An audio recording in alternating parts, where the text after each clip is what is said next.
Hi, everyone. Welcome back. I hope you have sufficiently recharged with caffeine for our last panel of the day. It's been an incredibly exciting and thought-provoking day, as I'm sure you'll agree. So a quick housekeeping note before we begin is that this panel, since we started a little late, will end at about 4:45, and then we'll jump into closing remarks after that.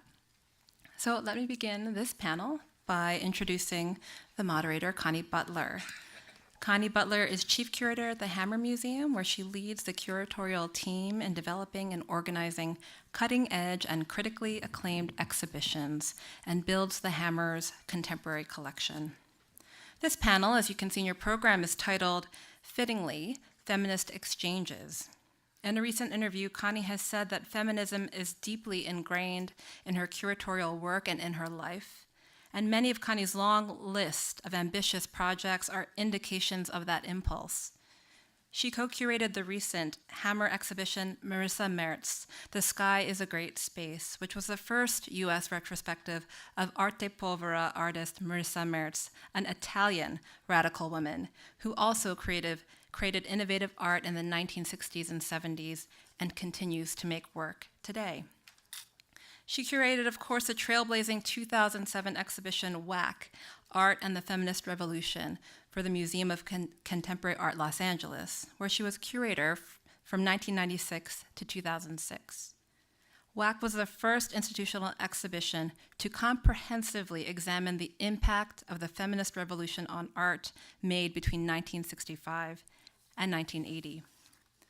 She is also the co-editor of Modern Women, Women Artists at the Museum of Modern Art, a groundbreaking examination of works by modern and contemporary women artists in the collection of MoMA, where she worked as chief curator of drawings from 2006 until 2013, when the Hammer was fortunate to welcome her back to Los Angeles. I am lucky to be able to work with her, and I'm incredibly honored to introduce her today. Connie Butler.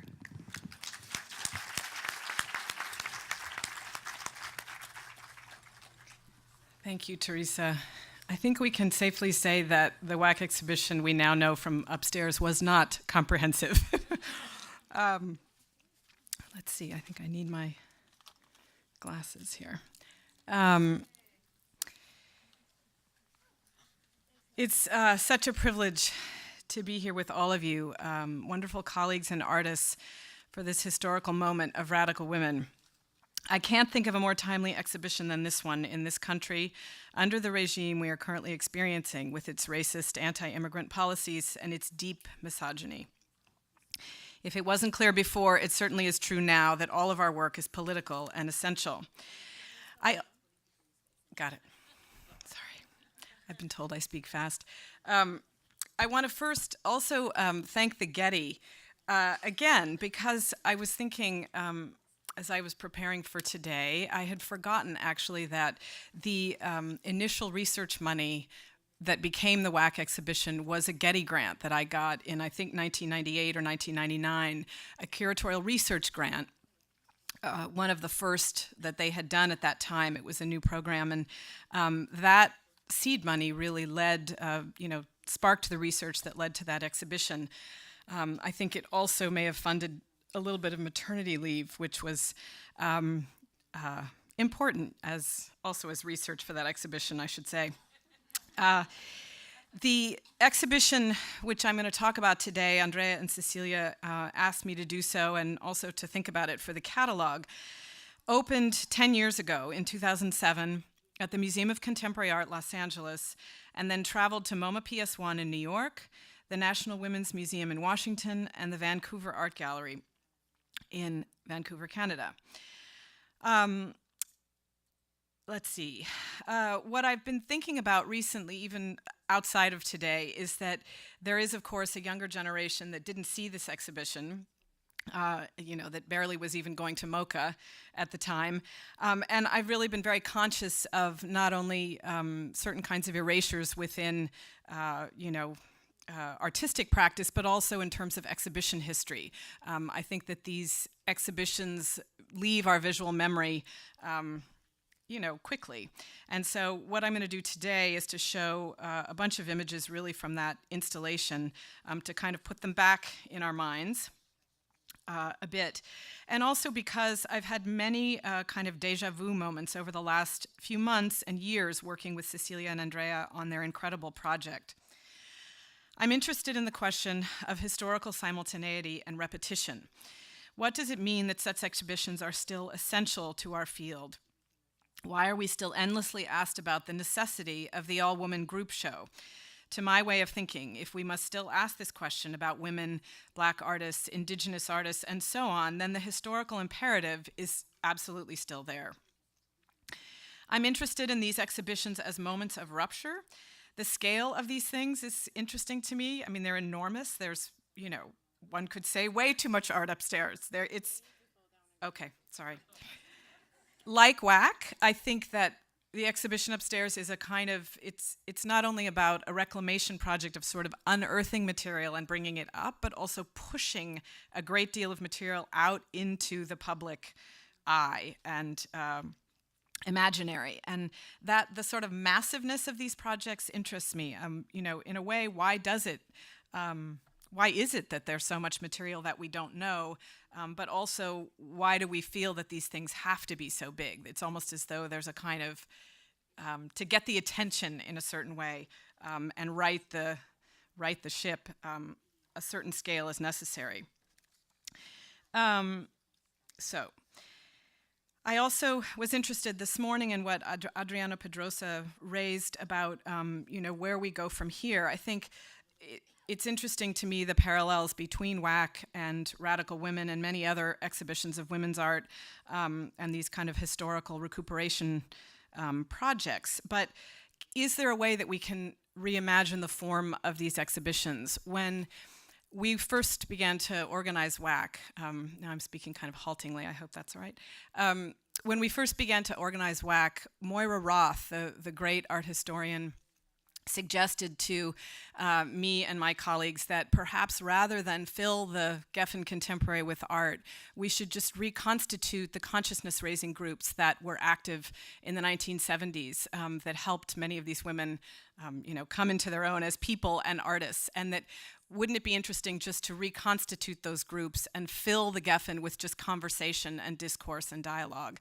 And I've always loved that idea, actually, but of course, we love objects and they're important. But I was thinking this morning too, when Graciela Carnevale presented her work in Argentina, that collective practice is so difficult to represent in these shows that we are, we always end up or often end up with, galleries full of objects. And what does that mean? How can we bring back to life some of these more ephemeral and collective practices as well? So I'm beginning with this, which some of you have seen this image before because it's one of my favorites. Also because the other night when so many wonderful artists were here, we kind of also did a high school yearbook type of photograph. There was much signing of catalogs and so on, but as was the case the other evening and around this exhibition, many of these artists in the WAC exhibition did not know each other. They were working in different cultural situations and conditions and countries at the time, and there was, while there was more exchange, I think, than we know, many of them had not met. So let's see. So I'm beginning with this, and you can see there many wonderful artists who we know: Carolee Schneemann, Marta Minuhin, Lorraine O'Grady, lots of others. So I'm following this with a number of images of sort of groups of women. Again, the sort of idea of holding space that these exhibitions seem to kind of enact physically in space as much as sort of theoretically and historically. And this is a kind of an image from the early 1990s, which is when my exhibition was first conceived, actually. And the way I've spoken about it is as a kind of full circle moment in terms of activism and political activating that really harken back in many ways to the 1970s on the part of a generation of artists and curators such as myself, with groups such as the Women's Action Coalition, which was active in New York in the early 1990s. This is an image of the WAC exhibition when it opened on the opening weekend. Yesterday here with Radical Women, we had many wonderful artists who were here in the room, in the audience, and who were here yesterday speaking about their work. We did a similar kind of roving exhibition tour, and I like this sort of intergenerational picture there with Yvonne Rainer in the middle and a younger Helen Molesworth on the right, and Wu Sang in the front, and Lorraine O'Grady and others. It was really a kind of coming together of, you know, at that time, and again, it's a decade ago, but a similar feeling of all of this work that we had seen in textbooks for so long, or not seen, you know, only just barely seen, hinted at, perhaps, was actually visible for the first time on the walls of the galleries. So I'm going to skip through a couple of these, my groups of women, and go to this, which is just the first installation shot of the exhibition. The show also had 120 artists in it, like Radical Women. It had was organized around 12 themes. And similar to Radical Women, the themes had configurations, some of which were political in nature, some more kind of formally constructed and theoretically constructed. Themes like gender performance, abstraction, gendered space, body as medium, knowledge as power, collective impulse, social sculpture, and so on. But like Radical Women, the exhibition was, well, it was global, but like Radical Women was not organized chronologically, but rather thematically as a way to move across national identities within the exhibition and geographies. So I'm just going to show you some images from the exhibition. This is, of course, Judy Baca's fantastic, it's actually a sort of traveling version of her mural, a mural that still exists, or doesn't, I think, still exist here in Los Angeles, Uprising of the Mujeres. And this was in a section on actually pedagogy and sort of trying to pay tribute as well to Judy's work as an educator and community activist. There were works about, there was one theme that was about the goddess. I was interested in taking this kind of, in a way, sort of essentializing rather retrograde theme, which seemed the least cool. We were talking about cool earlier, the least interesting in some ways to me, and trying to rethink it for the contemporary moment. And so these were really iconic works by Orlan, Katharina Sieverding, and Niki de Saint-Phal. In the kind of performing the body section, there were wonderful works by Lorraine O'Grady, as you see here, and this Madame Bourgeoisie Noire character that she invented and then kind of intervened in different art exhibition openings, performing as that character. And then there were several rooms of abstraction. And I know that Cecilia and Andrea had many conversations about how and if to include abstraction in their exhibition. And in the end, didn't do that. But in WAC, there was a section on abstraction. And here you see Linda Benglis and Miriam Shapiro, two artists who were politically very active in the feminist art movement, but whose own work remained, or at least Miriam's earlier work only really existed in this realm of abstraction. Isa Gensken and Sylvia Plimak-Mangold, who made these kind of conceptual portraits of her studio, and beginning to incorporate, there you see the pile of laundry, and finally kind of moving up the wall and out the window of her studio and into the landscape where her paintings are situated now. But these early works were kind of portraits of the confined environment that she inhabited, the domestic environment where her studio was and where she worked and lived.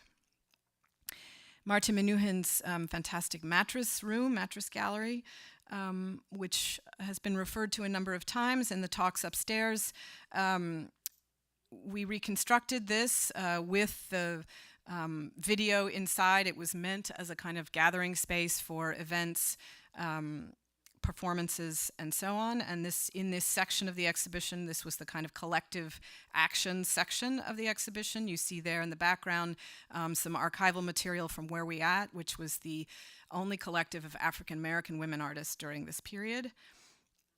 And then this is a group of paintings by Louise Fishman, which I think of as representing a kind of collective history in a way of women who Louise was paying tribute to, artist colleagues, but also just women that were on the streets of New York at the time that she was making these works, which are the only works of hers that leave abstraction for a moment while she writes these angry scrawls into paintings, and then she returns to abstraction. Judy Chicago, of course, early works made here in Los Angeles. Faith Ringgold, who was, of course, part of Woman House and part of the CalArts Feminist Art Program, and this is her womb room. Martha Rossler, Lynn Hirschman, her Roberta series, where she inhabits this character over a period of time, and Roberta Brightmore, and sort of goes out into the public and completely this performance over a period of years where she took on this alternative identity. It's very interesting. A section that I think was the section about speaking in public, at least Faith Ringgold occupied that section, and these were early paintings by Faith Ringgold that were related to large political murals that she did. I think I need to probably finish. And Senga Nengudi there in the background. Linda Montano and Mary Kelly. Ree Morton.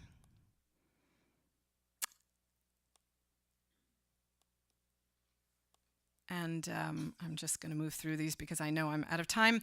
And then I just want to finish with Lygia Clark, just as a tribute to the work that's upstairs. And one of the artists that I then went to work on in greater depth on a solo exhibition, and this question of kind of, again, what form and what comes out of these shows, I do think that the solo exhibition is extremely important as one example of what can happen when this material comes to light. So with that, I'm going to turn it over to Mónica Mayer and just give the briefest introduction to my panelists because I think I'm running over. Mónica, of course, is a wonderful artist and curator, and I would say that all of us are here on the stage now because we all have various engagements with exhibition practice as well.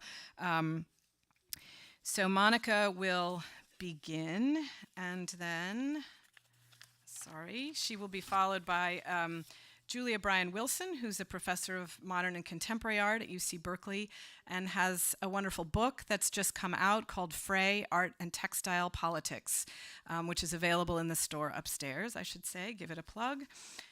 She will be followed by Karen Cordero, who is an art historian and curator and writer living and working in Mexico City. And her exhibition, which she co-curated, called Another Promised Land, Anita Brenner's Mexico at the Skirball Cultural Center, is also part of Pacific Standard Time, so I look forward to seeing that as well. She was an author for our catalog.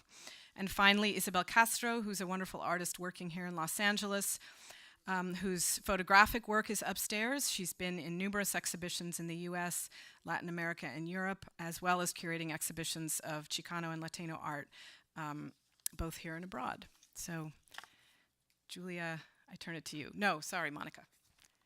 Thank you.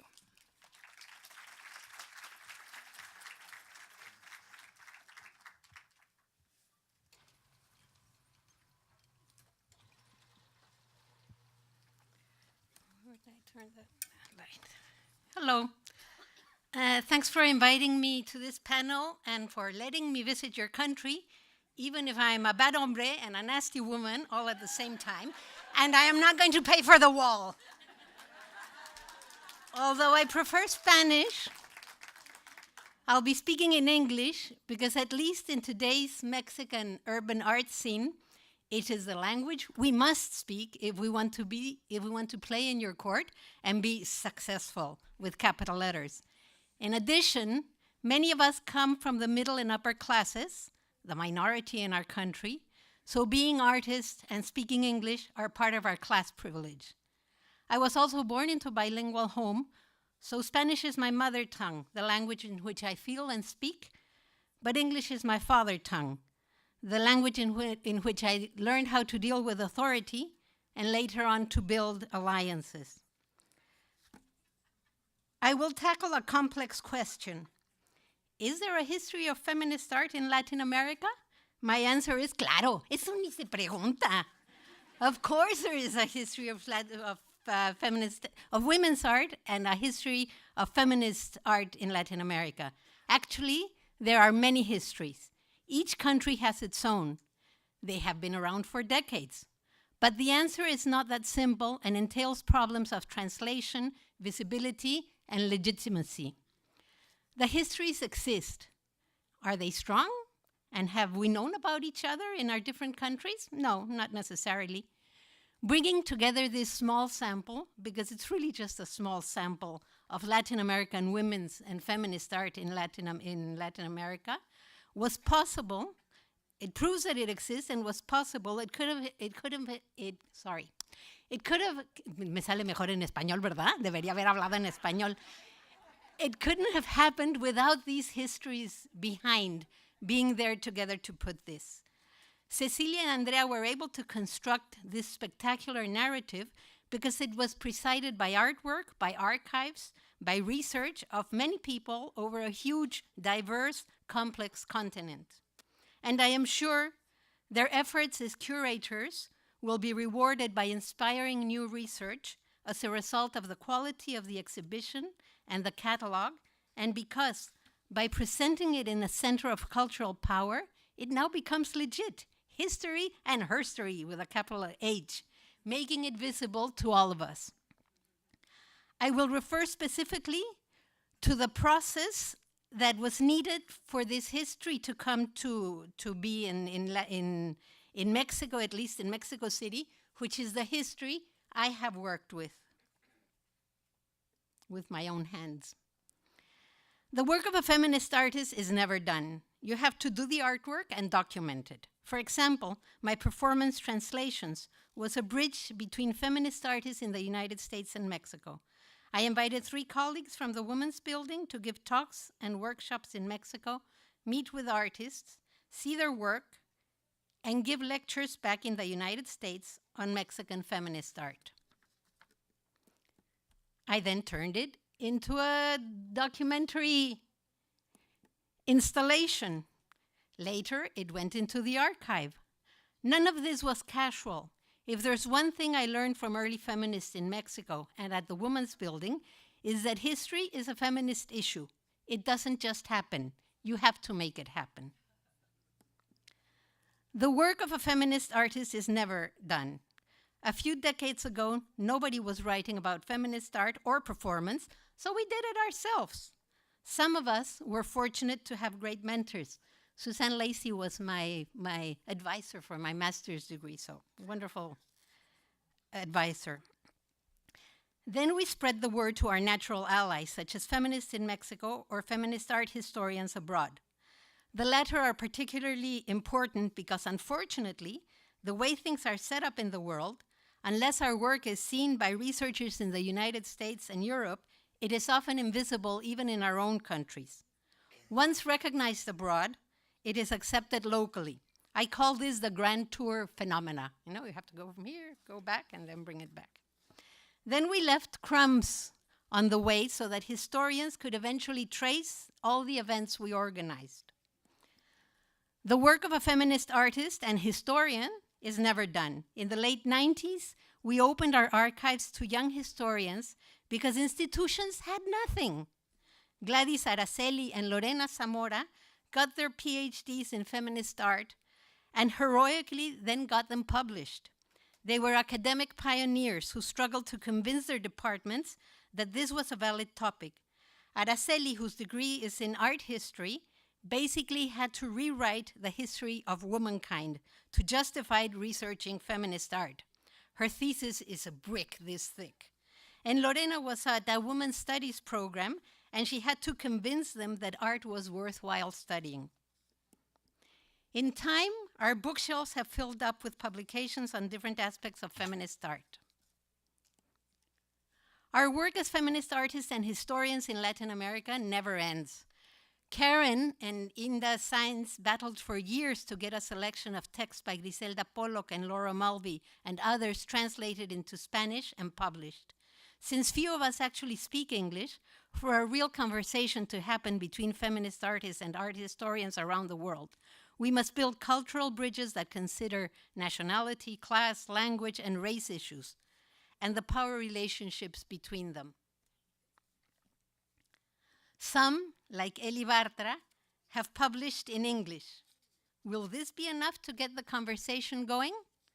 Sometimes I have my doubts. The work of feminist art historians and curators in the United States and Germany never ends either. Important exhibitions such as WAC and REACT Feminism included some Latin American artists. Thanks to the Grand Tour effect, participating in them visibilized my work even at home. But more importantly, through them I learned about the work of many colleagues in Latin America for the first time. The fastest road to other feminist artists in Latin American countries is still the United States and Europe. An important part of this never-ending effort has been opening our archives and sharing our knowledge with young international researchers like Erin and Selene, even though they might eventually publish books we can't read, which, by the way, I'm afraid might also be the case of Radical Women, the Radical Women catalogue. Or they can organize exhibitions we won't see, like Radical Women, I think, unfortunately, until now, which will not, apparently is not going to go to Mexico. But even so, it must be done so that hopefully, one day, our institutions will present this kind of exhibition or produce this kind of exhibition, which would be even more important. Fortunately, Radical Women is going to Brazil, and I still hope other Latin American countries will follow their example. 2014 was a great year for Latin American feminist art histories because both Julia Antivilo and Maria Laura Rosa's books were published. We wrote a text together for the Radical Women catalog. We loved working together, thinking collaboratively and sharing. The more we dig, the more we find, and the more questions to have as to what is feminist art and what is Latin American feminist art, if there is even the possibility of having Latin America as one thing put together. The work of feminist artists and historians is never done. We must also create, protect, and promote our archives and help form newer generations of historians. I want to end with two great news. Julia Antivilo is facilitating at present a laboratory where participants are visiting 5 feminist art archives in Mexico City and will collectively curate an exhibition in November. There are about 15 participants, all fresh new allies. And a couple of weeks ago, the Gender Research Studies Center, the CIEG at our National University, presented the Feminist Historical Archives. For anyone interested in the history of feminist art in Mexico, having free internet access to these 5 early feminist publications will be absolutely precious. I always intended to write the history of feminist art in Mexico, but unlike Winston Churchill, I don't really need it to be kind to me. I wanted to expand so that no one needs to ask whether it exists or not. For example, several historians consider Collage Intimo the first openly feminist art exhibition in Latin America. I really can't wait for a researcher to show that there were other earlier examples. That would mean that we succeeded. Andrea, Cecilia, and Connie, and everyone involved in this wonderful project, I thank you with all my heart. Son unas chingonas. Thank you.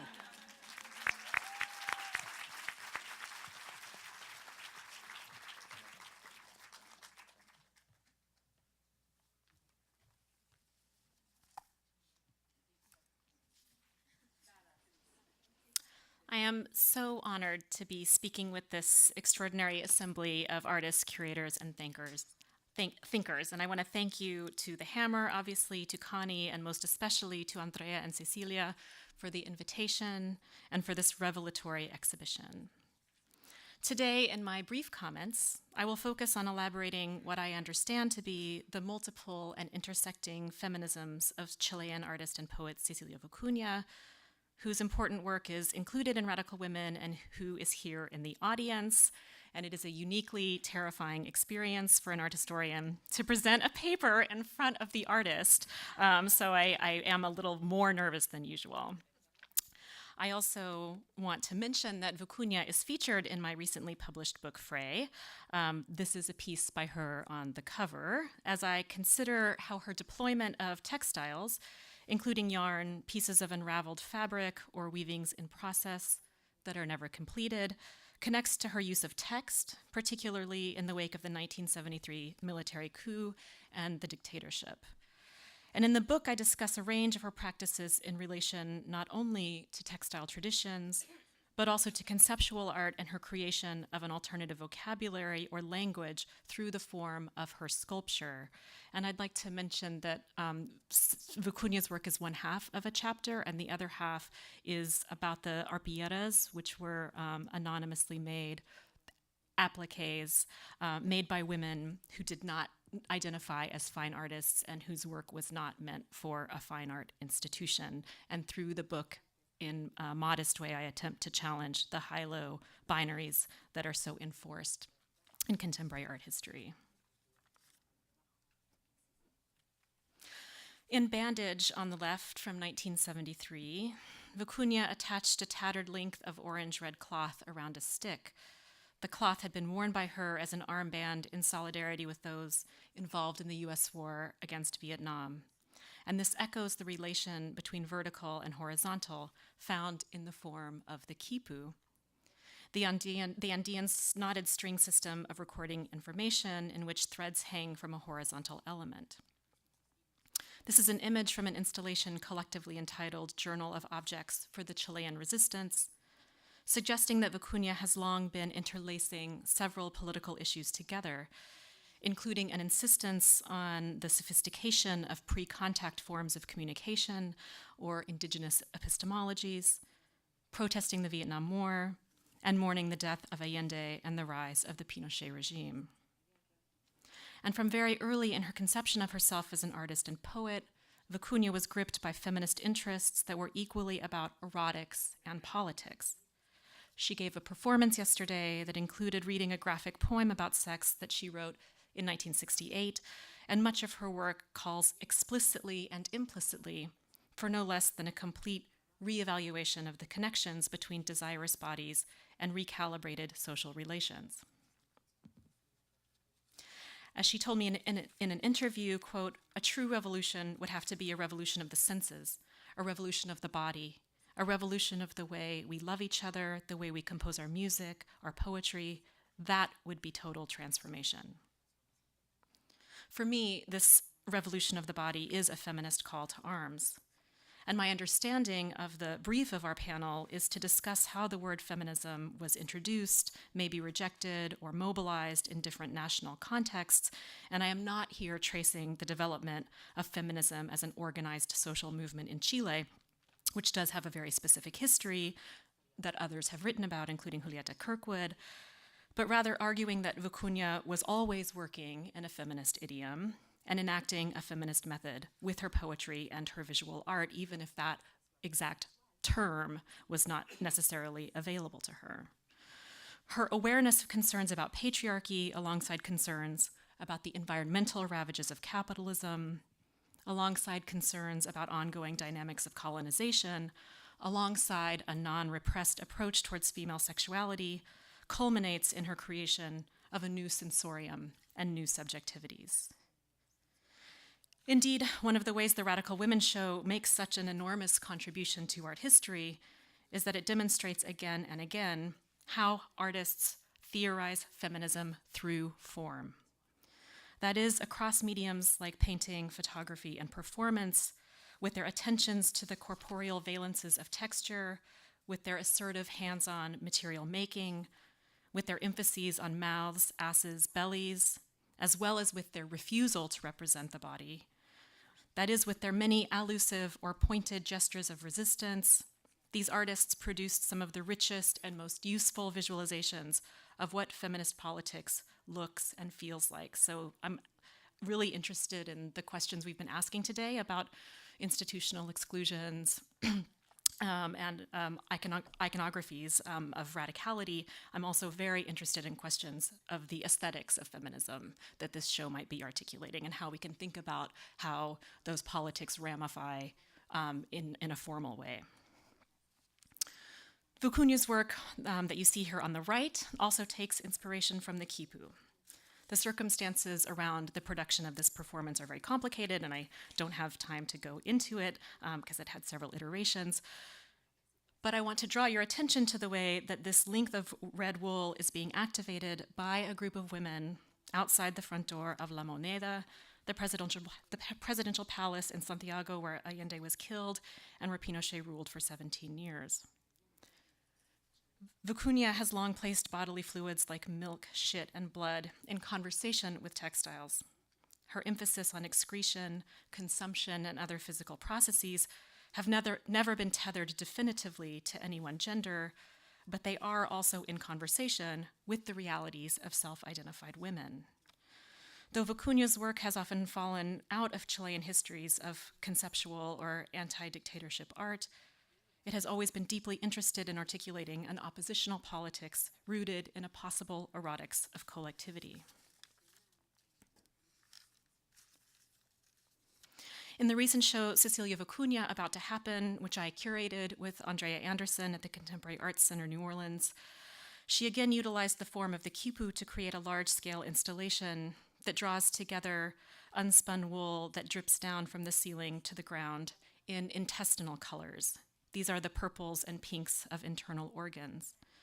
This work, titled Quipu Carnaval, was also site-specific in that it related to the colors of a flower native to New Orleans. The entire exhibition was a meditation on a city, and indeed a world, facing a post-Katrina precarity with regards to global warming and coastal erosion. What is sometimes called ecofeminism is differently formulated by Vicuña, for she has been theorizing the connections between gendered injustice and environmental ruin for many decades through the forms and means of her art, made possible in part by her awareness of Andean ways of thinking. As she told me, by the mid-1960s, quote, climate scientists had gathered and predicted that the Earth could come to an end if commercial despoilation continued. That made me very aware that this beauty, the mountains and the ocean and all that, was at risk. I was aware of that even as a teenager. This is important because at the time very few people had this understanding. But I have to say that for a teenager in Chile, it was totally possible to be aware. This is just wonderful, I think, installation shots in process. At the center of the exhibition in New Orleans, we placed over 100 of her small sculptural works on the walls, as well as on a field of local sand, a reminder that some of her first interventions in the 1960s into the landscape were ephemeral constructions that would be blown away by the wind or carried away by the currents. And though I am making an argument that Vicuña is a serious feminist theorist, I should also say that many of her works are humorous, and that this humor is a feminist project. If you were at her performance yesterday, you got to hear her lusty laugh, and that playful sensibility is a profound part of her philosophy as she describes the interrelatedness between the erotic and the environmental.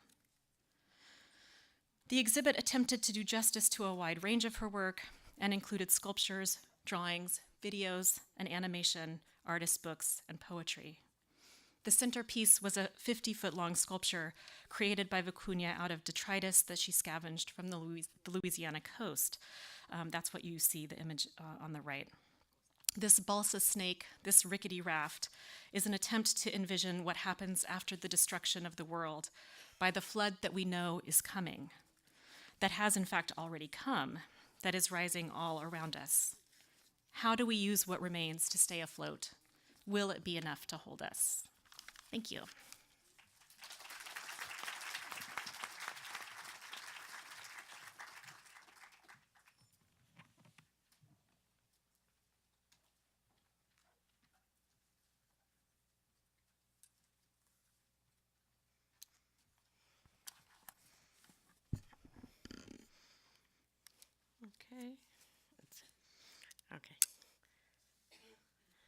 Thank you. I'd like to join in the thanks to Andrea and Cecilia and Connie for the invitation to participate in the catalog of this exhibition and to be here for the opening and this symposium. It's been an amazing experience.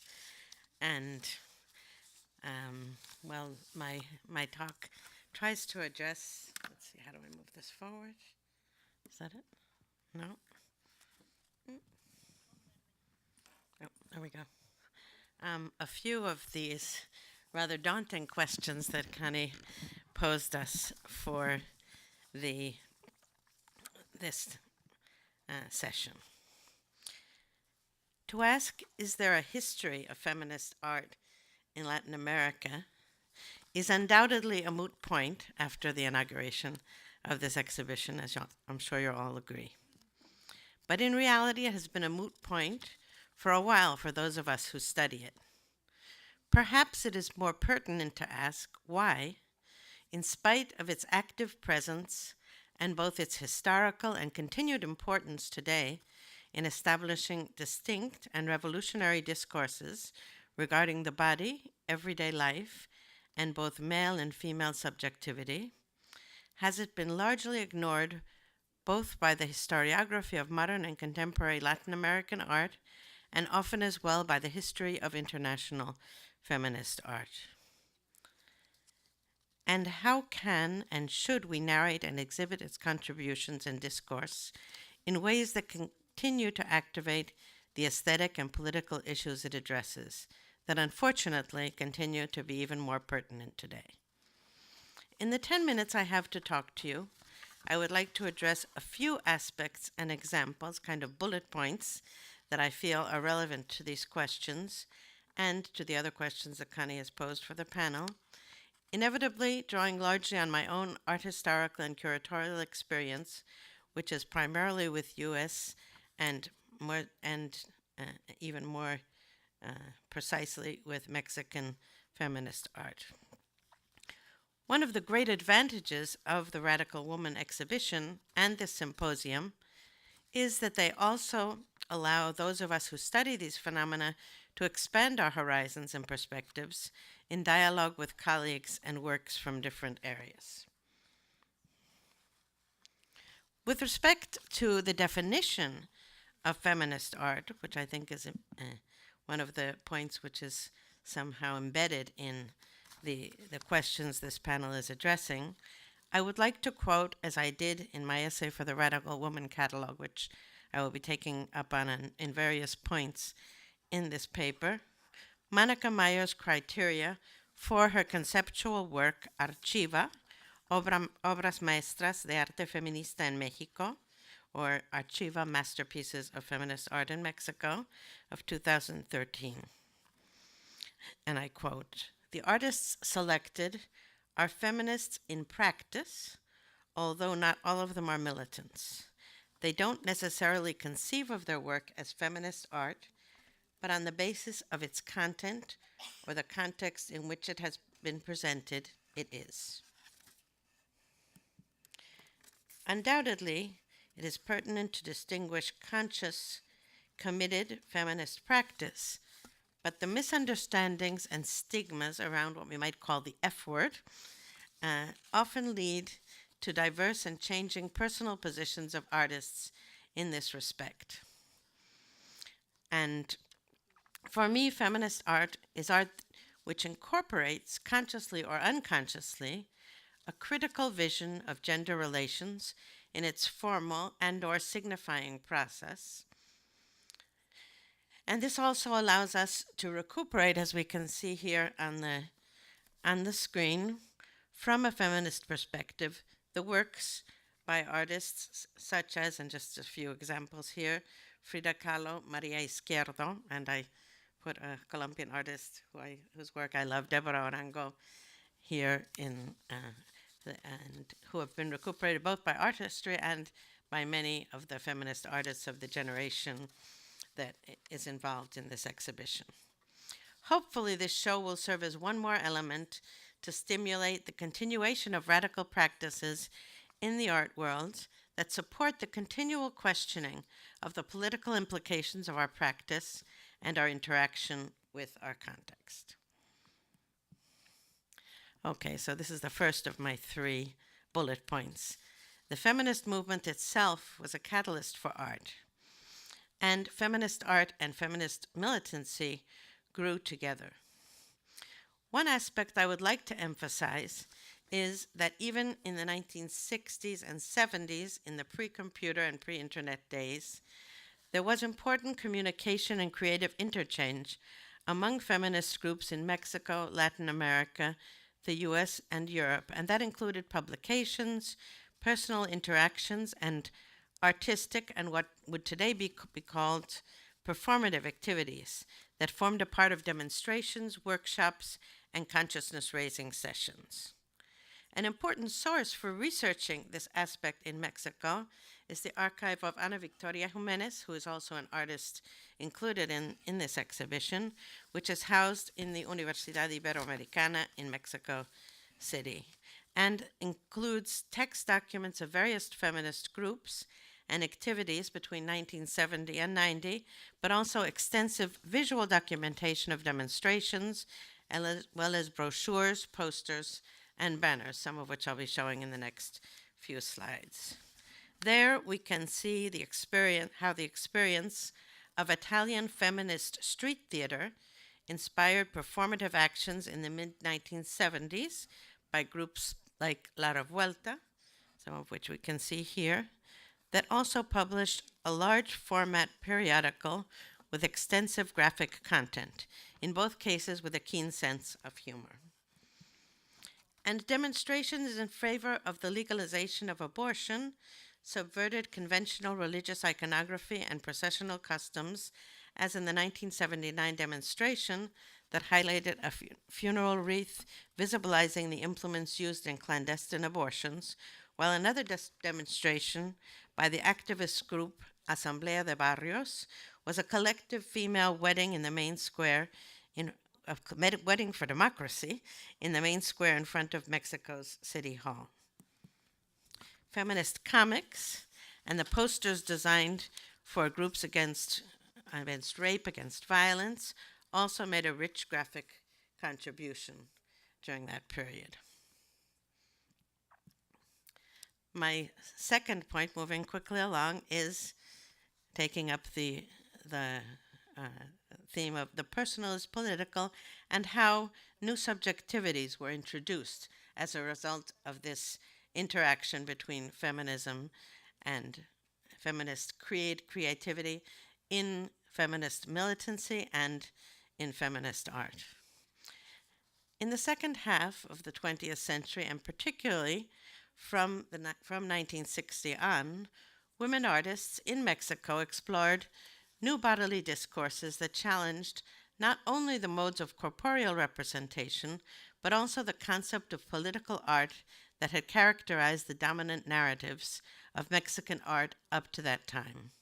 In contrast to the homogeneous, monumental conception of the political body that had characterized earlier political art, notably, particularly Mexican muralism, they explored the differentiated experiences of bodies and the polysemic and fragmentary nature of corporeal experience in contemporary culture. Their work also introduced innovations in visual and conceptual artistic language and in the use of materials in order to take into account a gendered understanding of the body and a new situated analysis of subject-object relations, as well as to address distinct social and historical issues. The Mexican artists included in Radical Woman, Latin American art 1960 to 85, span various generations, and the work exhibited represents different mediums and stages of their careers, and therefore different intersections with historical, social, and artistic processes, as well as distinct personal positions and trajectories. And I'm just showing a few examples in the prior and these next two slides. Nevertheless, distinctive characteristics can be observed that cut across and link the work of these artists, marking their contributions to the Mexican art scene of the 20th and 21st centuries. And when I did my study of their work for the catalog, I made a kind of list of some of these aspects, which I'd like to share with you here, and perhaps you can see them in some of these works we're looking at and also in the works in the exhibition. Development, one of them is the development of iconographic, material, and conceptual vehicles to express women's corporeal experience and subjectivity. Next, experimentation with artistic strategies to counter patriarchal constructions of the female body and the feminism and the feminine, including new representations of female sexualities and eroticism, and the reappropriation of nudity and corporeal diversity from a gendered perspective. Moving on, performativity with their own bodies and those of their artistic accomplices. Also, new modes of involvement with materials and processes. Again, the critique of patriarchal relationships with nature and nation. The challenging of hierarchies in art and visual culture informed by gender, race, and class. The questioning of fixed gender boundaries and stereotypes. The frequent recourse to series as a way of advancing distinct narrations and modes of experiencing time and the body. The creation and reactivation of archives with reference to the representation of women. And the creation of independent platforms and structures that allow them to distance themselves from institutional prerogatives and explore alternative modes of production. The integration of feminist pedagogies into their work, and finally, interdisciplinary strategies that destabilize cultural expectations and invite the creation of new imaginaries. Well, thirdly, I'd just like to introduce another aspect which is very dear to my heart, that has to do with one aspect that I think is very important in thinking about this, in thinking about the issue of how to deal with these and provoke feminist exchanges and really activate feminist art, which are the strategies of writing and curatorship. The reactivation of the archives of feminist artists and their contemporary resignification constitutes a curatorial and art historical strategy that belies the strategies, or perhaps the effects, of distancing and fixation often employed in these contexts, and resists what is often a contemporary tendency, even in the realm of gender studies, to consider feminism and feminist art as outmoded, as Cecilia has noted earlier, an outmoded theoretical and aesthetic position, instead putting them in contact with new publics and offering new readings and more detailed, nuanced research by scholars both from Latin America and other areas that allow the development of new interpretations. And in this aspect, I'll be focusing a little more on curatorial aspects. And one volume that has been particularly inspirational for me in this respect is Encounters in the Virtual Feminist Museum by Griselda Pollock of 2007, which is shown here, which really kind of blew my mind almost to think about both ways of writing and doing exhibitions from a different perspective. While my concern is equally with strategies for writing and exhibitions, given our time constraints, I will just summarize here briefly and exemplify some of my conclusions from what I might call my practice-based research about how to do a feminist exhibition. In other words, an exhibition which not only deals with feminist art, or even sometimes doesn't necessarily deal with feminist art, but which can be considered feminist in its way of functioning. So I'm wondering if I've missed a slide that I was introducing here. No, apparently not. Well, I'm not sure what I did here. Yes, maybe. Oh, no, I'm okay. So these elements are, one, I would say a key element is the use of space and narrative, taking into account the body in an integral, multisensorial and multidisciplinary sense as the central factor in experience and knowledge production, kind of unsatisfactory term, in the exhibition. A second point would be questioning the canon in the conception of art, models of authorship, and vehicles such as the retrospective that isolate the producer from her social, cultural, and political context. Third, privileging process rather than product as a key component in the creation and conception of an exhibition. Fourth, conceiving the exhibition as a site of multivocal dialogue and interaction with an activation of its elements in effective terms that address the relation of aesthetic experience and everyday life. And five, generating an archive both in the process of production and activation of the exhibition. Fortunately, from the deep-centered perspective of Mexico and from the additionally decentered vantage point of the university as a laboratory for museum explorations, I have been able over the past decade to explore various possibilities in this respect, just a few of which I'm going to comment on very briefly. And more recently, last year at the University Museum of Contemporary Art in Mexico City, I was able to put some of these strategies explored into play and introduce others in what we termed a retro-collective exhibition of the work of Mónica Mayer.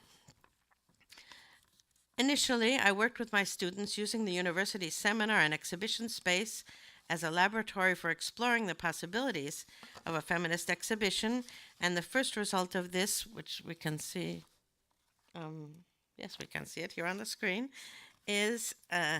was called Sin Centenario ni Bicentenario, Revoluciones Alternas, without centennial or without bicentennial, which took place in 2009, precisely before all the hullabaloo of the centennial of the revolution and independence movements in Mexico. It was a kind of play on that aspect. A centennial is a coin, but it's also it refers to a coin, so it's without money, but also without a centennial celebration or a bicentennial celebration. And basically, as we can see here and in the following slide, what the exhibition tried to do was question what really do revolution and independence mean in terms of, when conceived in terms of gender, and how these terms have been kind of emptied out by official discourse, and it attempted, using works from the 19th century up to the present, which were put in pointed dialogues, attempted to deal with that. Well, an additional exploration in 2011, again with art history students and also in collaboration with the Art and Gender Workshop led by Mónica Mayer, was the exhibition Mujeres y qué más, Woman and What Else? Reactivating the archive of Ana Victoria Jimenez, some of which you can see here, which was very interesting because it enabled both art history and art students to work, or emerging artists to work together to explore this archive, and then they created an exhibition which both articulated certain aspects of the archive which interested them and also created conceptual works which used that archive as a point of departure for various collective interactive pieces, one of which here what you're seeing is one of the pieces from the archive, and the other side one of these works. And finally, the experience of these exhibitions and additional explorations in relation to feminist writing, affect theory, art, activism, and social practice were put into play in the long-term project When in Doubt, Ask, a retrocollective exhibition of Mónica Mayer presented in the MOAC from February to July 2016. And there we focused not only on presenting Mónica's both individual and collective work, but in creating various instances where some of her conceptual works were activated, in one case in the same sense that the tendedero or clothesline is being activated here in this exhibition. So here we can see a work called No a las maternidades secuestradas. Here we can see the activation of the tendedero, which in the final days of the exhibition, we had the participation of a group of kind of yarn bombers called Lana Desastre, and people also knitted these little squares the same size of the pieces of paper in the tendedero to cover all the pain that was expressed in the different testimonies it included. And finally, there was a piece which she did together with Victor Lerma as Pinto Miraya, Abrazos, which had to do with hugs, where people read testimonies which people had donated of important hugs for them in a circle and gave the hugs to other people. And it was a very interesting way of closing and also processing a lot of the emotional experiences which had been produced both by these and other works on paper and different works throughout the exhibition. And, well, finally, in a kind of epilogue, I just wanted to close with something which has only marginally to do with my own experience, but I think a very important aspect which is brought up by Radical Woman, which I'd like to mention, and in fact it's ideal that Isabel is going to speak right after this, is the challenge of Latin American and Latina dialogue, and particularly Mexican and Mexican-American dialogue. While I can't deal with this now in detail, I think this is one of the challenges that still faces us, and it is very important to deepen and broaden the Latin American and Latina dialogue. In reference to this, in a 2001 event, which was organized in Oaxaca that I was involved in, and several of the other people I think present, Magali and Monica, were also there, perhaps some other people.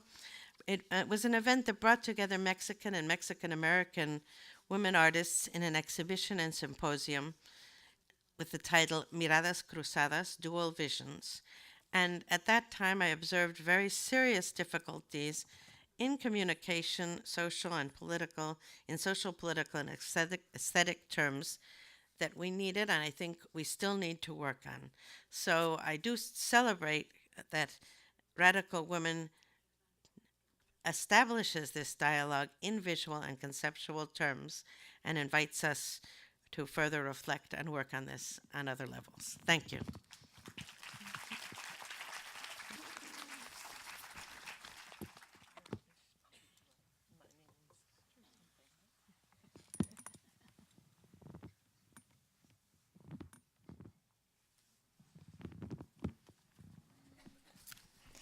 Good afternoon, everybody.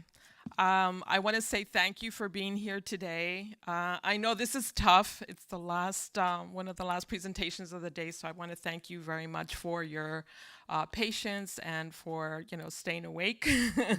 And I want to thank the organizers of the Hammer and Getty for putting on this event that is really historical in nature and long overdue. Congratulations to the curators, Cecilia and Andrea and Connie. Thank you. Okay.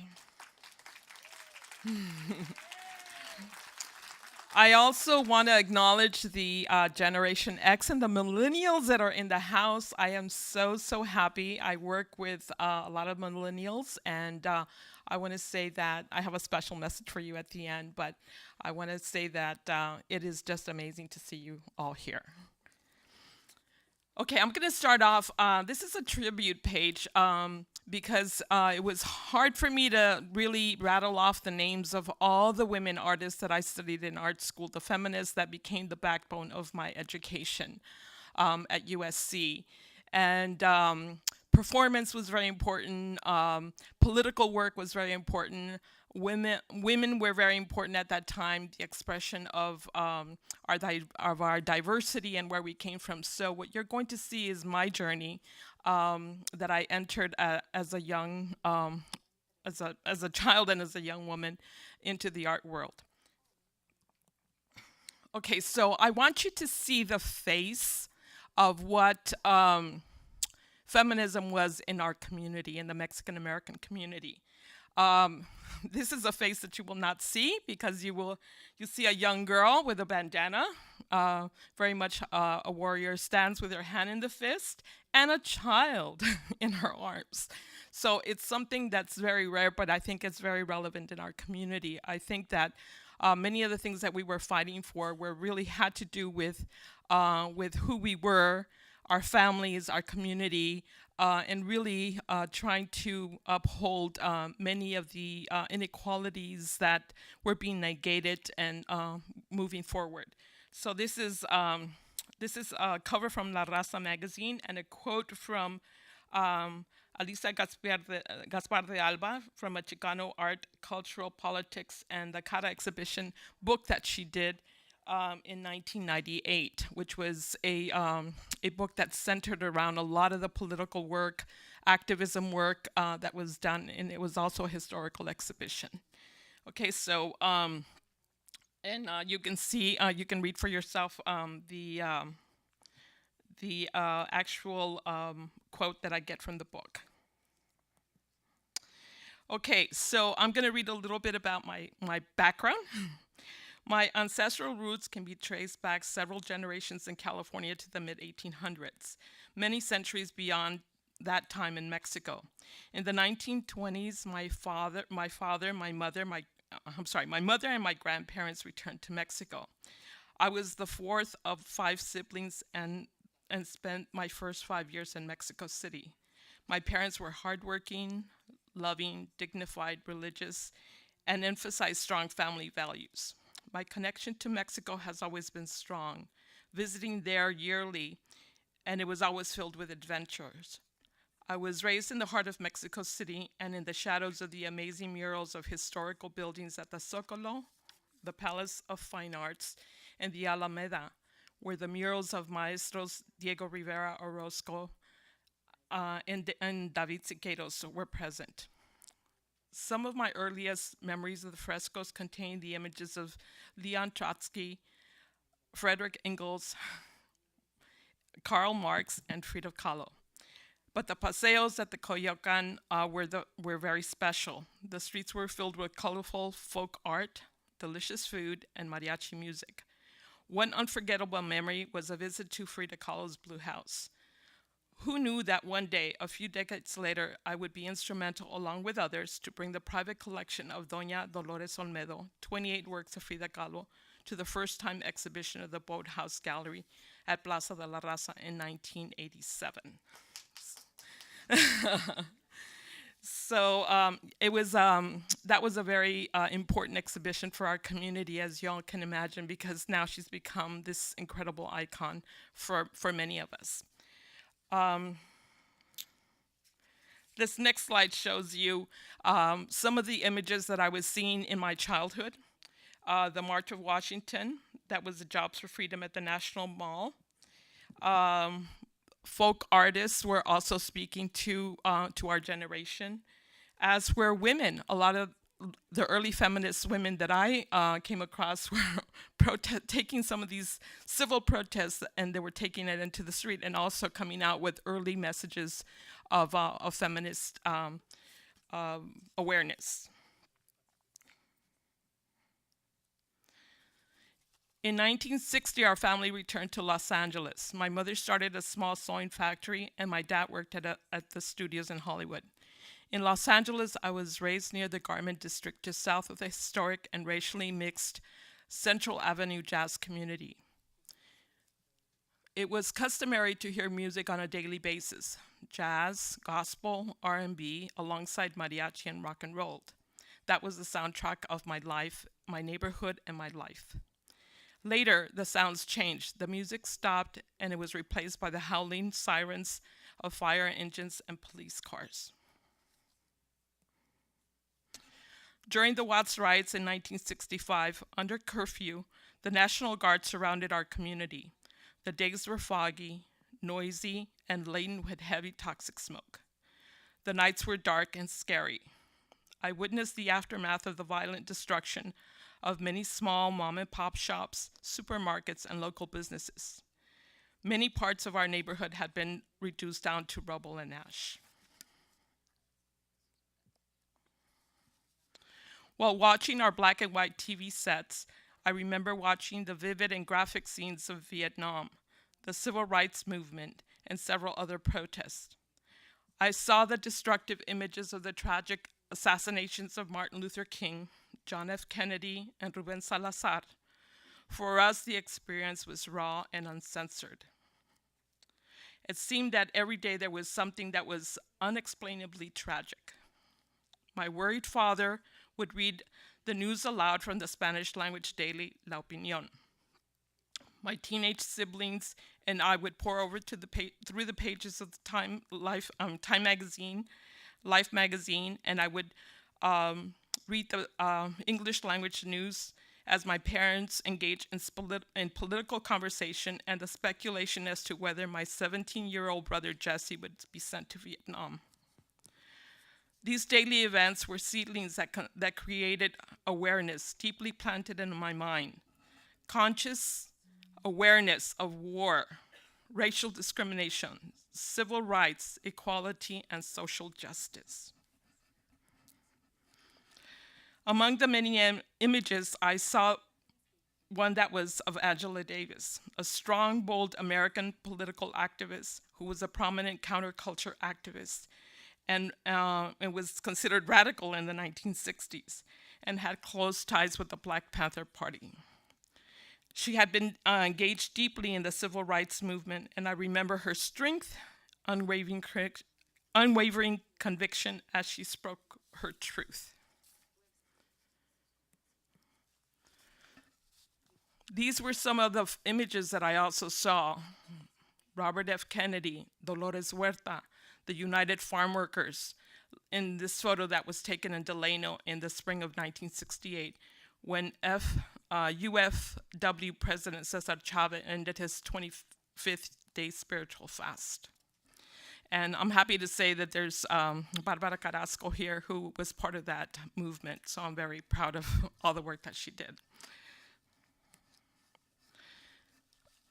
This slide is a composite, and it's of the Chicano movement. The Chicano movement was also called the Chicano Civil Rights Movement, or El Movimiento.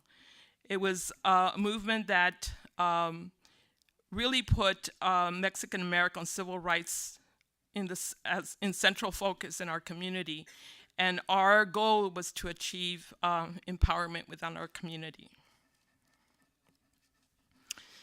This slide is also composite. I want you to get a feel for the many protests and the many images that inspired me to work on a body of work called the Forced Sterilization Project, and it's called Women Under Fire.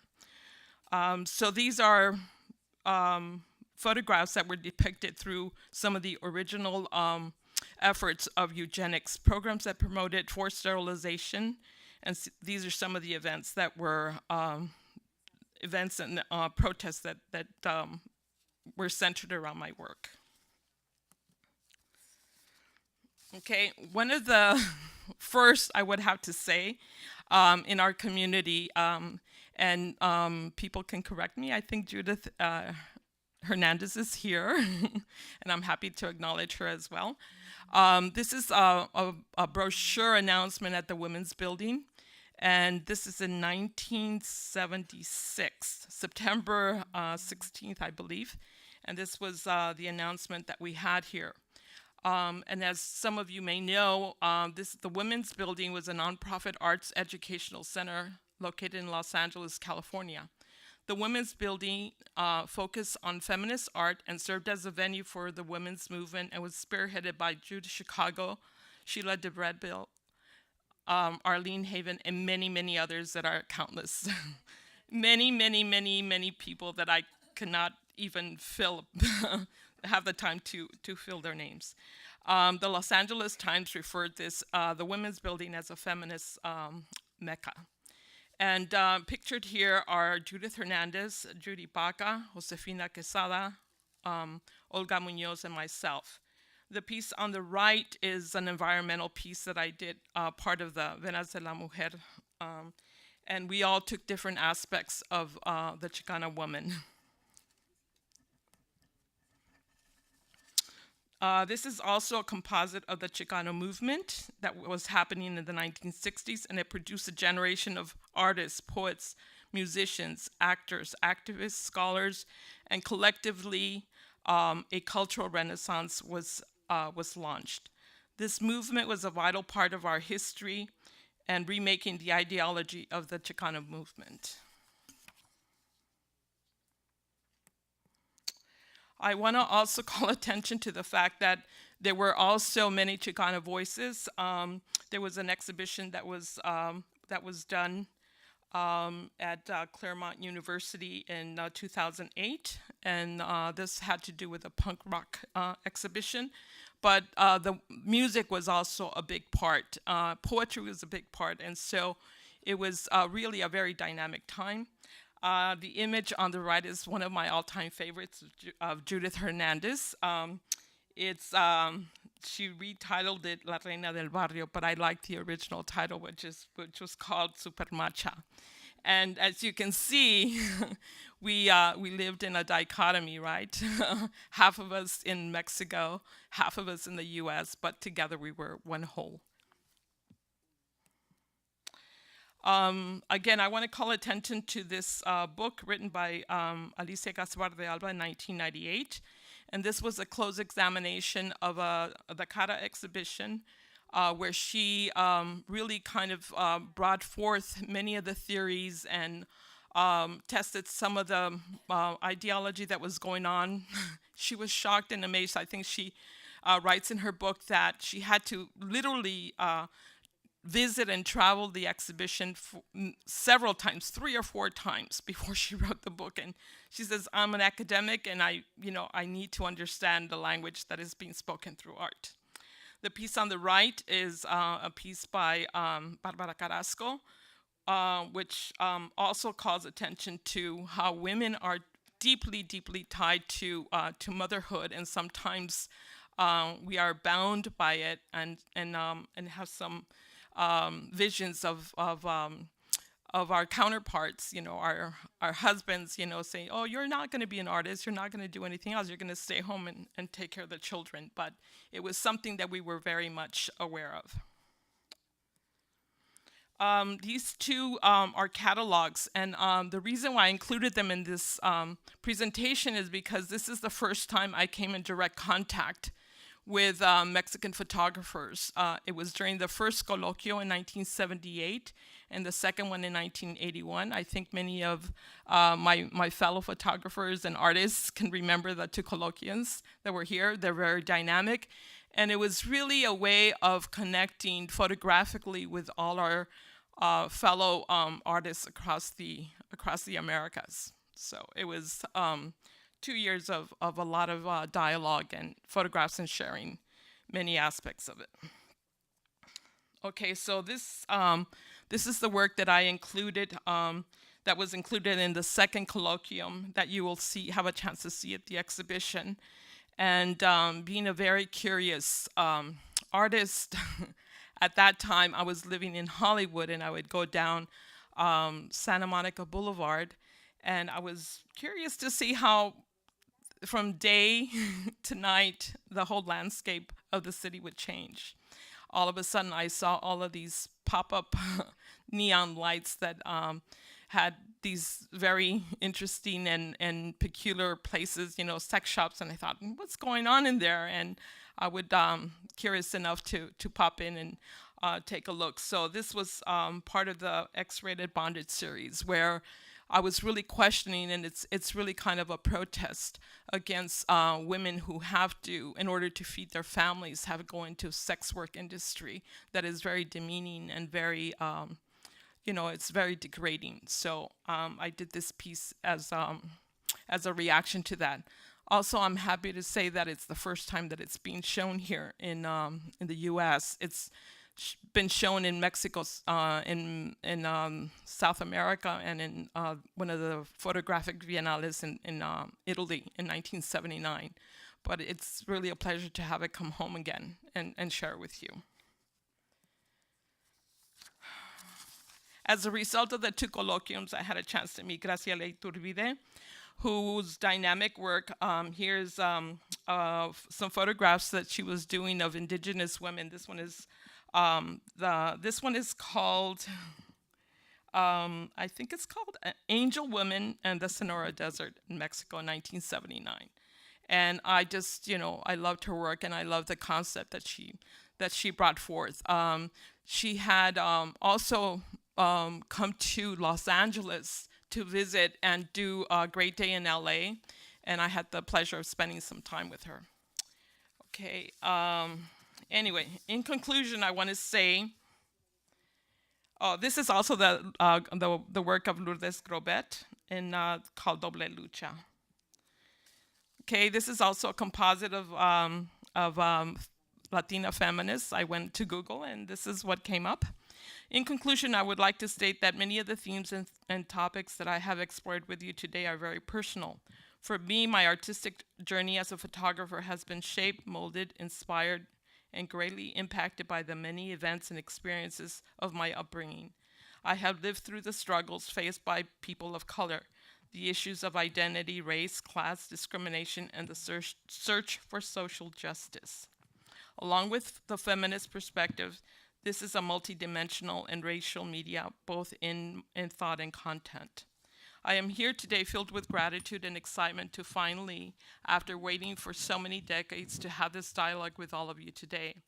At the core, this dialogue among us today will serve as a testament of the many voices of many of the women artists that speak their truth about their glimpse and their personal journeys throughout the American continent.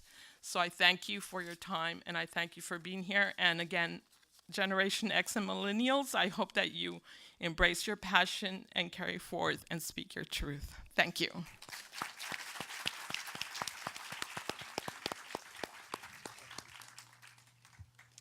Thank you, Isabel. What great material. I want to just thank all of my colleagues for their great presentations. We've run a little over, so I think what I'll do is maybe make 1 or 2 points and then just open it right up for audience questions for about 10 minutes. And then we'll wind up with some concluding remarks. So thank you all. That was fantastic. Mónica, I guess, maybe just starting with you, your idea that making history is a feminist issue, I love, and expanding the history so that no one needs to any longer ask the question, which is a little bit what I was saying too, with this always questioning why the need for all women group shows. Julia, your reading of Cecilia's work is so wonderful and resonates with something she said yesterday, which is just why haven't feminist art historians and curators taken up the particular aspect of her work that you do? I know, there are other things that have been shown. There were other works that I included in WAC, but a feminist reading of the work, which is, as you said, so deeply embedded. I think you said how artists theorize feminism through form, which is absolutely what she does. And Karen, there was so much great information in your presentation. A couple of high points for me were this idea. I think you said, asked the very obvious question: is there a history of feminist art in Latin America? Of course there is. It made me think of this idea of how history is produced, and I think you alluded to that, and others did this morning as well, the fact how history is produced, but also how careers are produced. And I think there is this underlying question of the evolution of the women artists, that we, the art market, the art world looks for a particular way that a career evolves, but in fact, as we know, the careers of women artists in particular evolve in many different ways over time. But also thank you for bringing in this notion of feminist writing and curatorship too, which I think is part of what this panel was meant to do. as well as the important question of Latin American, Latina, and Chicana, which maybe some of the questions will get into. And then Isabel, it was great to just end with Los Angeles also, I have to say, to kind of bring it home to the very important local histories that you touched on with all those great images. So thank you. And I guess maybe I'll just open it straight up to the audience. We can take some questions for the next few minutes. Yeah, just here.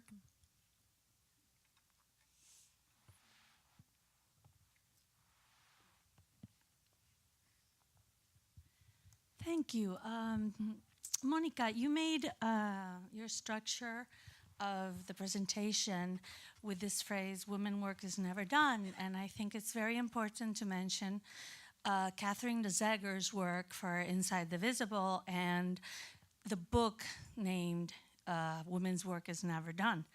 Indeed, I'm sure you did a reference at that, but I just wanted to make a comment that in the important Inside the Visible exhibition, Catherine de Zegger included for the first time Venezuelan German artist Gego within among others, within an international perspective. So I just wanted to make that because I haven't heard any reference to these big milestones that I think have been crucial in the understanding and the presence of Latin American art in a more global aspect. So it was just that comment, and I was wondering if you were making a comment, a silent comment on that process that de Zegger started years ago.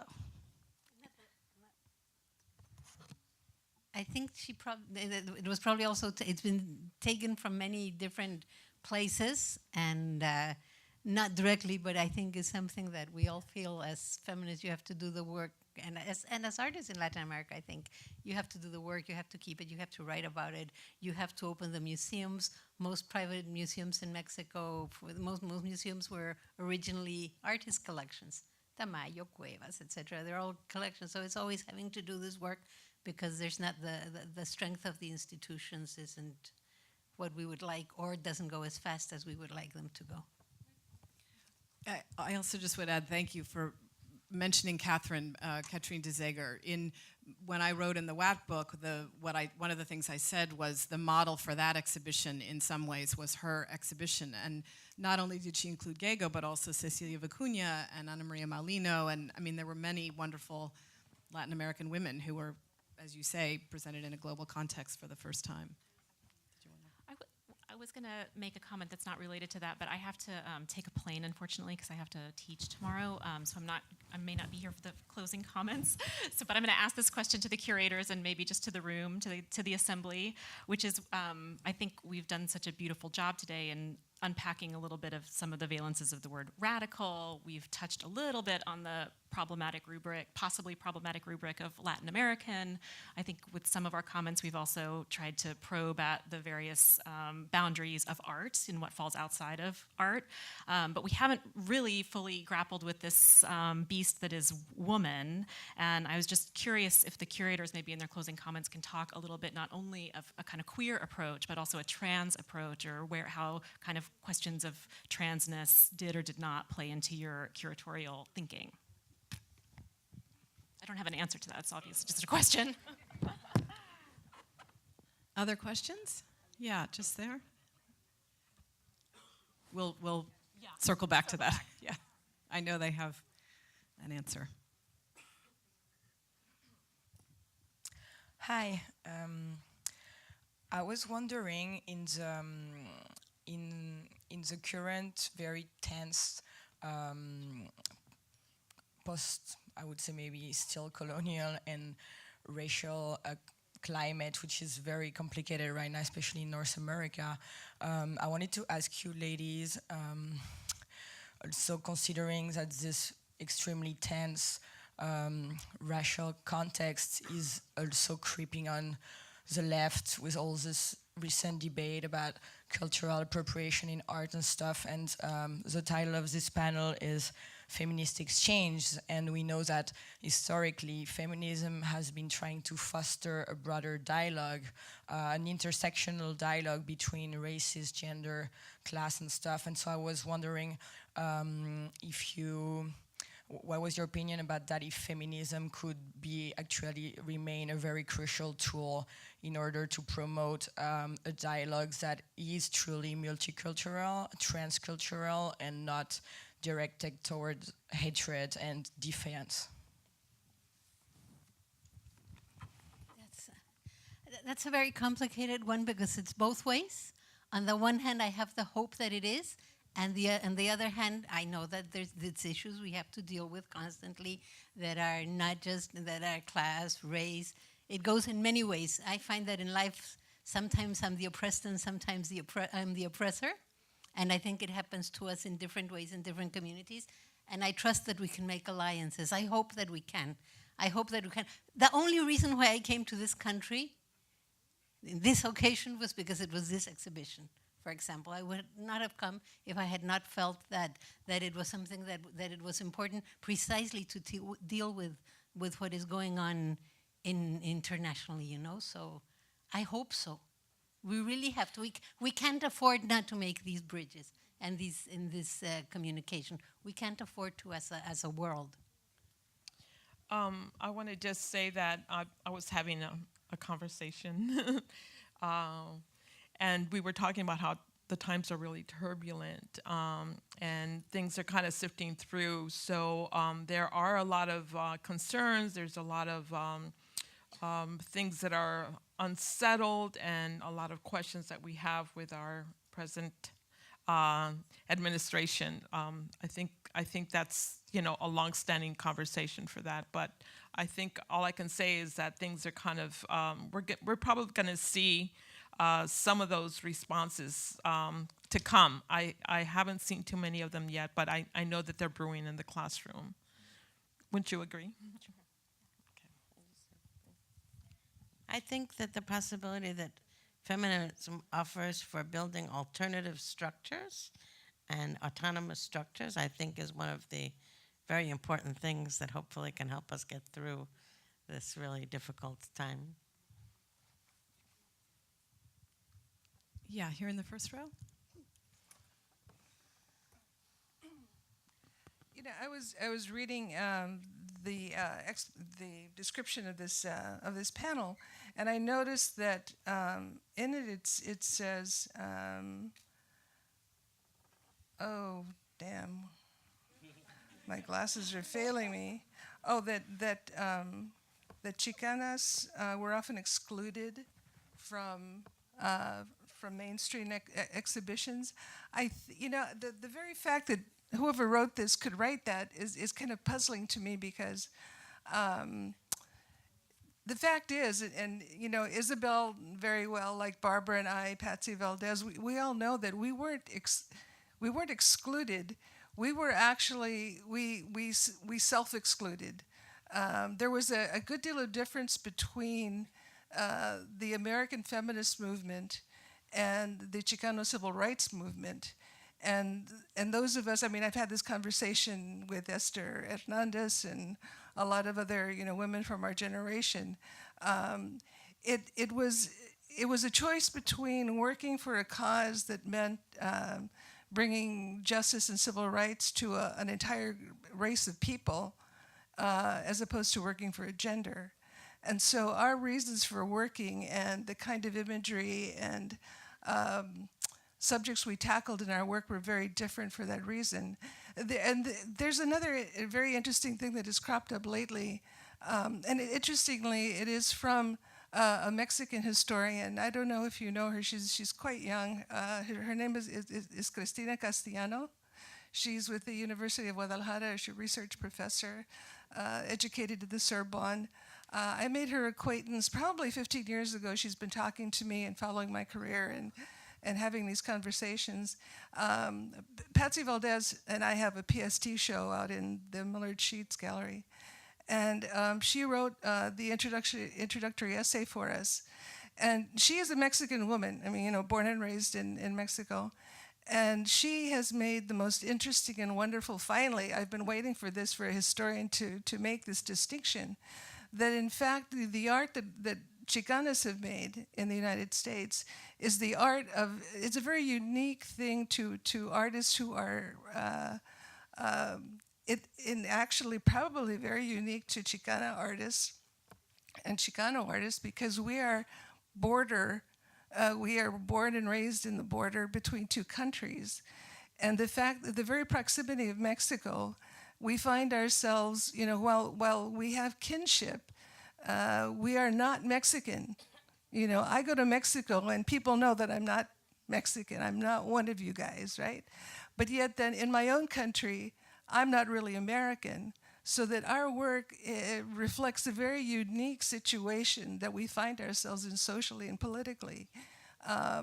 After the 1980s, I was teaching in university, and my students would tell me that the Chicana movement, was done. Everything had been accomplished, that, it was, mission accomplished and we can go on. And yet, fast forward, 35 years into the future, and, we have someone who's sitting in the White House who's calling Mexicans rapists and criminals. So I think that, as much as I embrace the idea of Latin American women's art, I think that there is a very special and unattended study of Chicanas and why we have made the choices we have since the 1960s. Into the present. My work continues to be political and particular about our situation, and I think many of my colleagues as well. Anyway, my comment. Thank you. I think I'm going to use this moment to maybe thank the panelists and to invite Andrea and Cecilia back up on the stage. I think if you all want to join us down in the audience, and we can open it up. Thank you.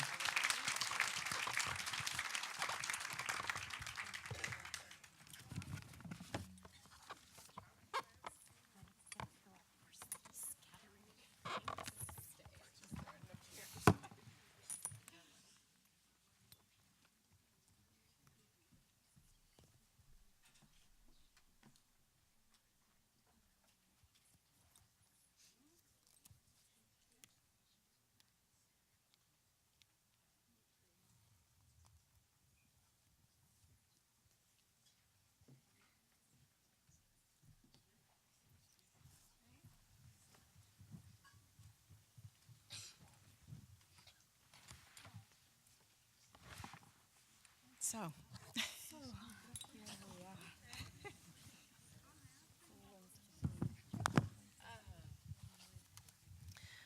I would like to pick up from the last intervention that happened from the public, because I was partly responsible for writing that little sentence that you read out aloud.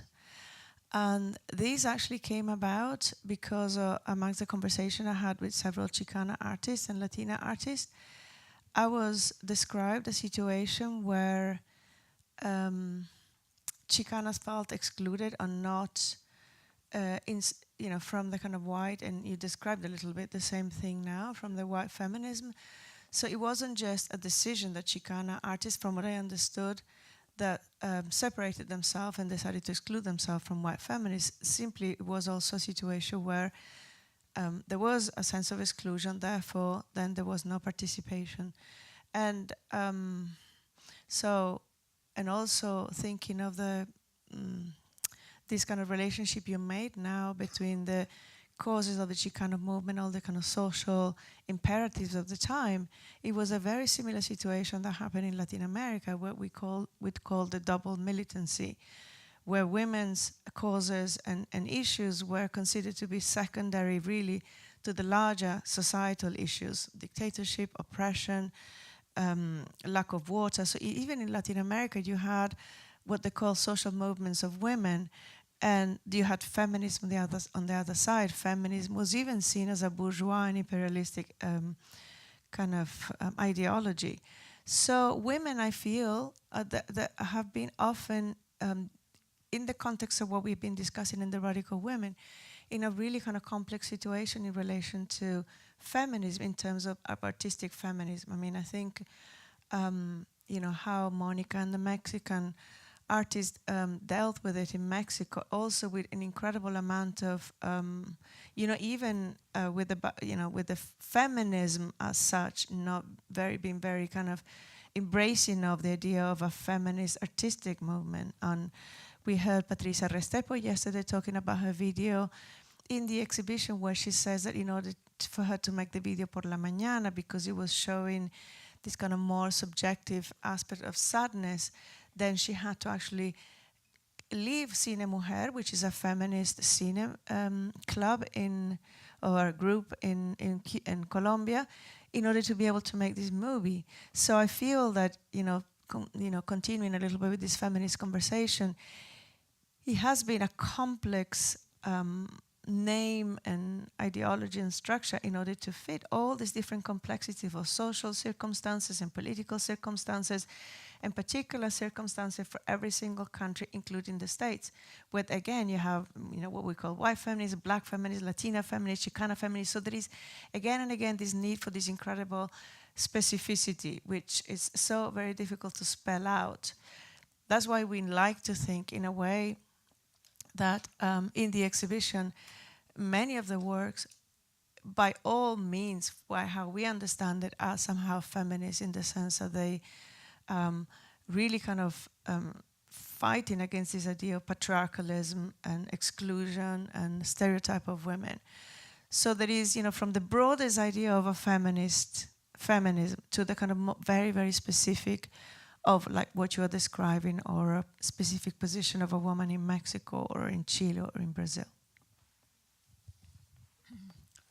Well, I want to get some things that I think it were not mentioned until now or during the conference, that had to do with the problems we find, that in one way has to do with the issue of Latino Chicano, that it was very problematic for us because we don't know finally what is Latino, or I don't know. I come from Argentina, I was living in the States, I was classified as a Hispanic, all my family comes from Italy, then it's a problem, a continuous problem. Then Liliana Porter lives here since the beginning of the 60s, but in our exhibition is an Argentinian artist. Then, it's a theoretical problem that it was open for me through the process of the research of the exhibition, and I think that needs to be more theoretically approached. We were asked about trans. Really, many things has to do with the chronological scope of the exhibition, and that it was intentional for us, because in a way, we wanted really to go deep to a moment where it was created a vocabulary, a new vocabulary to talk about the body, that is not just, this is something I want to say again, that this vocabulary through images connected with the body is a democratic intervention in terms of open the possibility to empathize with different experiences connected with the body, wherever you are. We are in the middle of a revolution of the bodies, and it's not possible to understand what is happening in the present in terms of law, in terms of representation, in different ways, without these other transformations that in the case that we are focused on the exhibition has to do with women, but we are not just connected with women. But the fact is that the body of women had been represented through an external perspective, and then this is the moment when women were really, speaking from themselves. In this way, I want to mention something that Liliana Porter also said, and Anna Tiscornia, when they were looking at the exhibition, that is that they have the feeling that the exhibition was like a chorus, where everybody was, pronouncing, saying things, not confronting, but, differentiated and with its own voice, and a forum, a place where the voice of everybody was audible. And talking about administrations, this changed, unfortunately. I would like that this is something of the past. Unfortunately, it's not. And the administrations are changing and making feminism something important again. Ni Una Menos movement in Argentina is really habilitating the political intervention of a word feminism again, and unfortunately, and the administration here, but in my country right now, I just received a message saying that Elizabeth Loncopan from the community Mapuche in the province of Chubut in my country is in prison. This is happening now. Then all the topics we were talking are happening again. Indigenous communities in my country are being persecuted now in this moment. Then, well, that is, I think, are the things that I wanted to mention that were still like in the air of our project. No? Yeah, I was thinking just in response to the earlier question about feminism and feminist strategies now, and it made me think about a current initiative at the museum called the Bureau of Feminism, which my colleague Anne Elgett and I have been working on, in which we kind of imagined before the election in the US. And I do have to say that I think there is a way, I think the question alluded to this, there's a way in which the current administration and political situation here has kind of taken the wind out of the direction of what we thought our project was and what it should be, because that somehow has been set aside in favor of other alliances and urgencies that, you know, all range of other issues that we're confronting, right? And how that doing activist work, activist curatorial work, or actual political work is, on all these other issues, is actually a feminist response somehow. But to think about, I don't know, and even, of course, having this exhibition here, I just wanted to respond to that question a little bit in terms of the sort of program of the Hammer and what we've been thinking about here. Yeah, I just wanted to make another comment, because this came up in several of the comments throughout the afternoon, also with Miguel Lopez's intervention. These ideas of how we are writing art histories. You know, art history per se is an incredibly colonial construct. We know that it has been written from a canonical perspective, a patriarchal perspective, is mainly, especially the concept of Western art and so forth.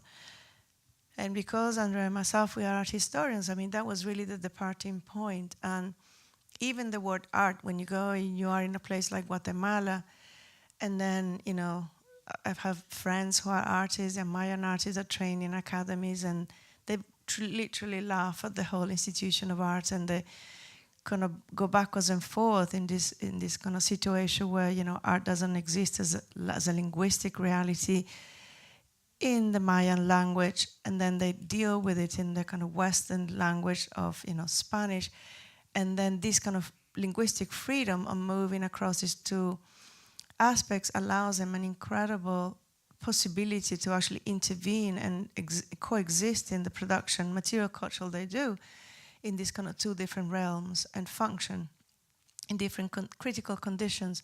And I think a little bit this is also what happens with a lot of the works in the exhibition. The fact is that when there is a lot of these languages, I think of a lot of the photo performances, I don't know, Maria Velia Marmolejo doing Anónimo 3 at the edges of the Rio Cauca, even not even thinking of the art world as such, is an urgency to produce something, is a form of expression, is a political expression, is a bodily expression. And I think that's why, in the end, an exhibition like this is kind of imperfect in many ways, because it can't really contain the possibilities and the edges of its radicality, but at the same time, it does, by the sheer honest purpose of saying, you know, we want to kind of visibilize this history, then it does actually feel, especially in the context of how we live today, activate something in the present, and also for the future generation to think that these are this particular place of art as something vital, meaningful, that it places itself in tension with the reality in which we exist. And to end my comment, I just wanted to say that making Radical Women has been one of the most humbling and transformative experiences in my life. Certainly has completely changed my practice and who I am. I think I've met some of the most incredible women ever, and I know that there is an incredible amount to do, and I look up to you a lot, and I think a sense of commitment going into the future, and I hope you feel the sincerity of our effort to do this, and that I'm proud and happy that we've managed to do Radical Women, and that the Hammer Museum has opened its door, and Andrea has been the partner on this journey, and all the other people that have helped us to do it. So in the end, it has been much more than an exhibition in a book project. It has been a life journey.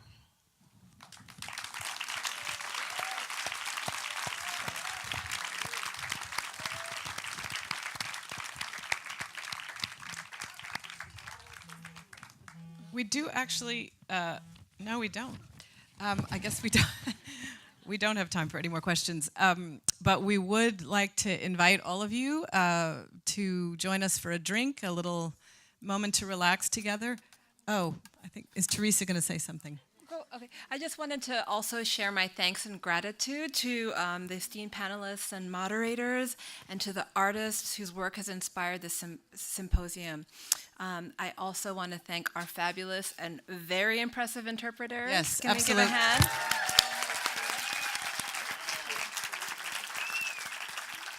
Jen Hoffer and Ana Paula Noguez Mercado of Antena Los Angeles. I hate to be the person between you and the bar, however, I do have a few final announcements.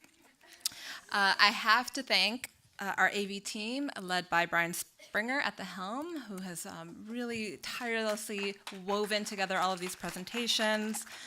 Vanessa Arizmendi worked tirelessly to organize this event, every single detail.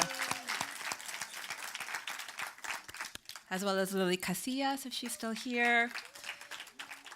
Last but not least, thank you very, very much to all who are viewing the symposium here in Billy Wilder Theater and on the internet from the comfort of your own homes or offices. If you missed any part of this event, a video recording will be available on our website. Please join us in continuing the conversation over drinks upstairs. Enjoy the open galleries, enjoy the store, and do check out Mónica Mayer's performance, El Tendedero. Before you head out, please don't forget to return your interpreting equipment in the theater lobby, and be mindful of the cord. Please do not wind the cord around the receiver, as it can break the cord. Okay, muchísimas gracias.